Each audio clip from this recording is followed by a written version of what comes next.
Það sigur í leik þar sem þið leidduð mest allan leikinn eftir fyrsta leikluta. Hvað er að gerast hjá okkur? Hvar sigrið þið þennan? Við erum bara vinnum hann varnarlega fyrst mér. Við byrjuðum illa og það verðum með að skora. Þeir áttu svona fyrsta höggið, svo bara síðustu 2-3 mínútur í fyrsta leikluta þá áttu við mjög gott rann og mér fannst við eiginlega vera með leikinn eftir það.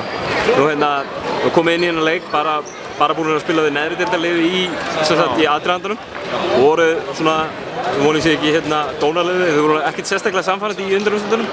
Hvað þurftu þið að gera til þess að láta þetta koma heim og saman? Þú fóru náttúrulega frekar sterkt liði í eftir deildinni. Já, við áttum bara gott tal saman inn í klefa eftir leikinn á fimmtudaginn og aftur í gær og bara svona aðeins tókum til hjá okkur, held ég, svona mental partinn og það var bara, ég held að það bara skila sér í svona kannski öðruvísi orkunum hefur verið með. Við hefum kannski verið svona orkulitlir og ekki svona kannski eins og við eigum að vera og það var alltaf orka fannst mér í dag og það sést á vörninni við við haldaðum í 70 stigum eða 71 og við fannst í raun og veru að þeir átt að skora ennþá minna þannig að við átt bara, orkan einhvern veginn, við náðum að channela hana rétt í dag. Aldrei hættu?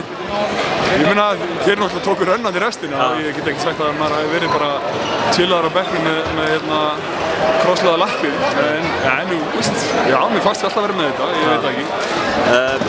Kannski að lokum, nú þetta, hvað fjóruði titlið þinn með 3 mismunandi félögum? Já, jú. Hver er uppáhalds?